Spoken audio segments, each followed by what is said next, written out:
Hello, Michael Ryan is my name, and I'm a counsellor and psychotherapist. And this presentation is called Supporting Neurodiverse Students in Covid-19 Times. It's brought to you by Fingal Libraries in conjunction with the Government of Ireland and funded through the Dormant account funds. I've been a counsellor now for about 15 years, and prior to that I worked in the disability sector. And currently I work mostly among a number of schools, and of course that involves working with a number of neurodiverse students.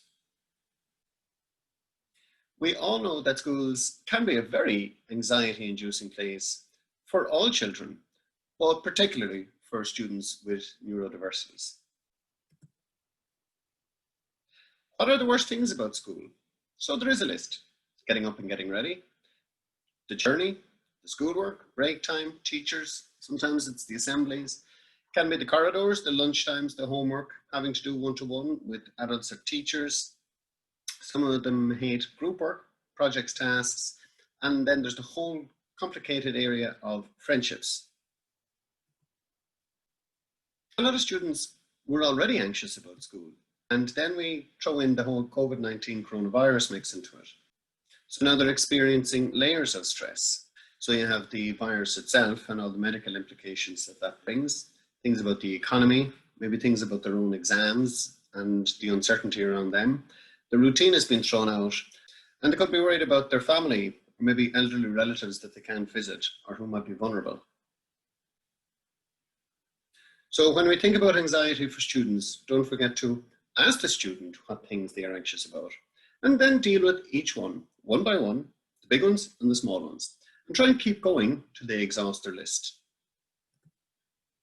Sometimes I'll use a visual like this to try and elicit exactly how they're feeling, because they don't always have the words. Students just sometimes feel that the systems that are put in place just don't suit them. They can feel just somehow different and left out.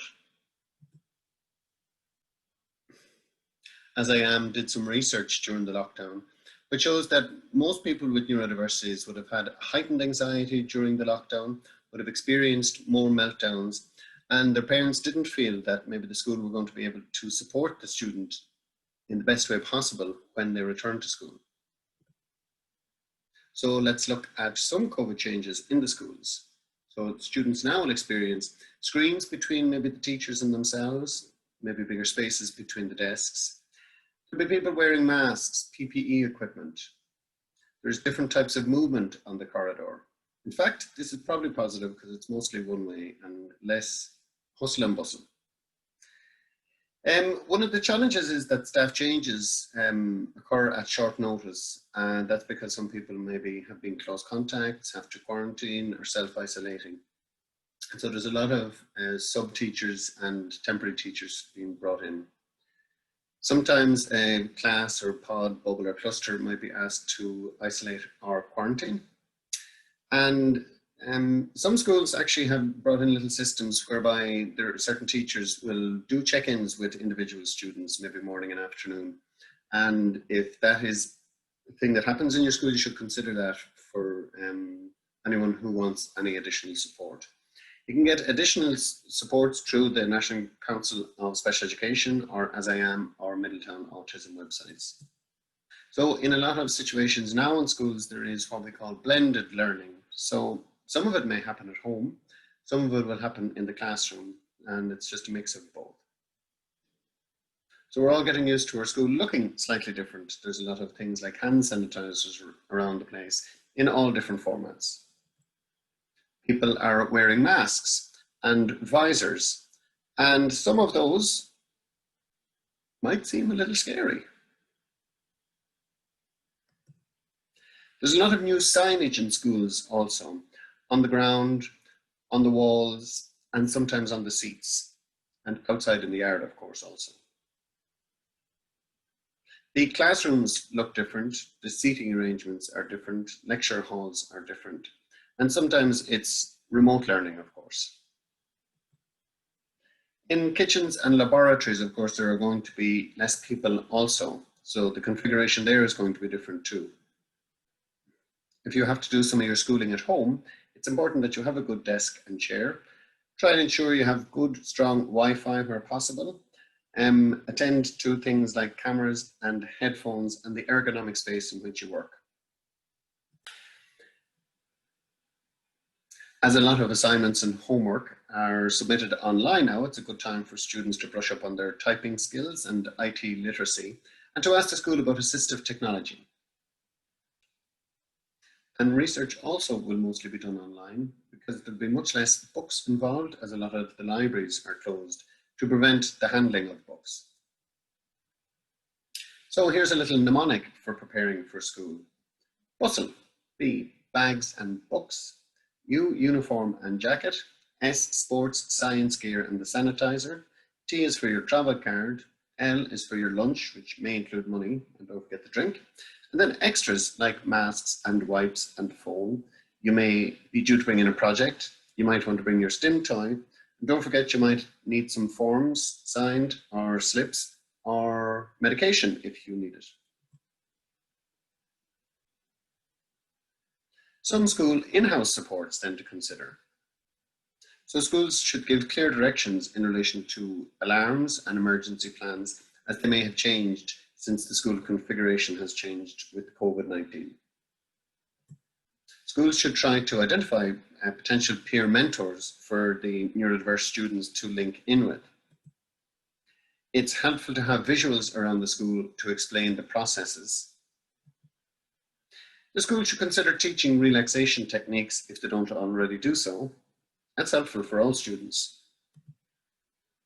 And just try to consider how difficult changes are for neurodiverse students. So try and give as much notice as possible for changes.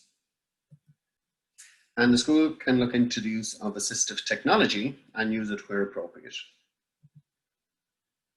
It's always handy for all students, but particularly neurodiverse students, to try and have a champion at the school that they can go to try and sort out any challenges. Sometimes students find this useful, just maybe for their teacher to know what their mood is like. Green is everything is fine, amber is I'm starting to feel a bit stressed, and red is I need to get a break. In this way, it's a silent communication between the student and the teacher or the SNA, and the other pupils needing to know about it. So again, preparing for the school day. It's good to pack the bag the night before, so base it on tomorrow's subjects and set out the uniform and any equipment or kit they may need. It's good to establish the morning routine, and sometimes you may need to list it out in visuals. Some people find that handy. Only students who have the capacity for homework after school should be expected to do it. School can be a very, very stressful place, particularly now with all the changes in place. So homework should only be for those who are able for it. As I have brought out a great PDF on Bridge to School. You get it if you Google them. And that has some organizational materials with checklists and back to school plans and social stories. Here is one of the As I Am items from that PDF, a checklist for evening and morning. So it has a lot of those resources in it. Schools might be able to provide some emotional supports also for students who are experiencing high levels of anxiety during this COVID-19 situation. The school counsellor, the guidance counsellor, or the chaplain, great resource for emotional support. Teaching the relaxation methods, as I mentioned before, and then maybe having some quiet spaces where students might be able to go to if they're experiencing high anxiety or heading for a meltdown or just need some time to chill out. For third level education students, AHEAD Ireland is a great organisation to support students with disabilities in third level. Here are a number of slides that were put together by a collection of colleges, Trinity College, UCD and the Technical Universities of Dublin. So a lot of third level students are working exclusively from home at the minute. So they suggest you try and keep study, relaxation and sleep spaces separate where possible. Consider the physical environment, your table, your desk, the separate workspace in your room, and try and keep it tidy. Tidy space, tidy mind. Ergonomics are important to make sure you don't do any damage to your neck, your back, your joints, and your eyes while you study. Consider the visual environment and appropriate lighting for your needs, and try and face the desk so that you're avoiding distractions. Consider your auditory environment, whether you want noise or no noise. And if you do want noise, is that music, white noise, or nature sounds? Whatever suits you best. Consider also your virtual environment. Try and reduce the amount of time you spend on social media and checking messages. You could use one of the blockers to limit the amount of time you spend on your screen. Try and make sure you build in some movement into your study routine and give yourself space to move around, maybe walk around when reciting facts, maybe use a fidget toy if needs to, just to help with concentration.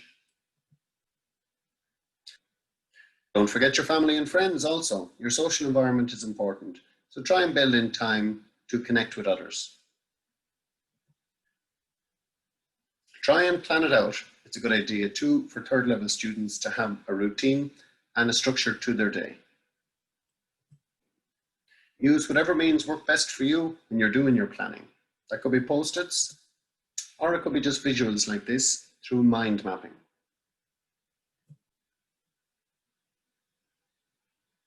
So the top tips for third level students at home: keep balance in your day.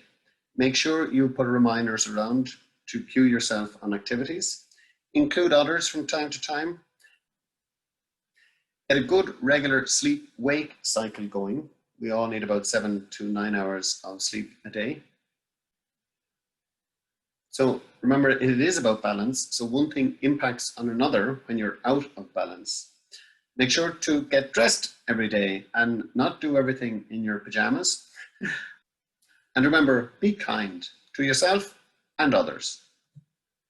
So here are some resources which might help.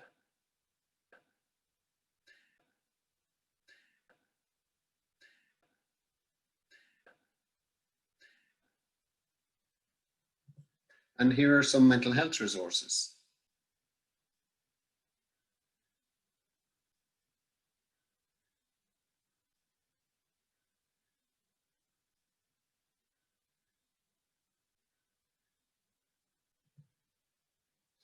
So thanks to Fingal Libraries for asking me to do this. It was done in conjunction with the Government of Ireland and funded through the Dormant Accounts Fund.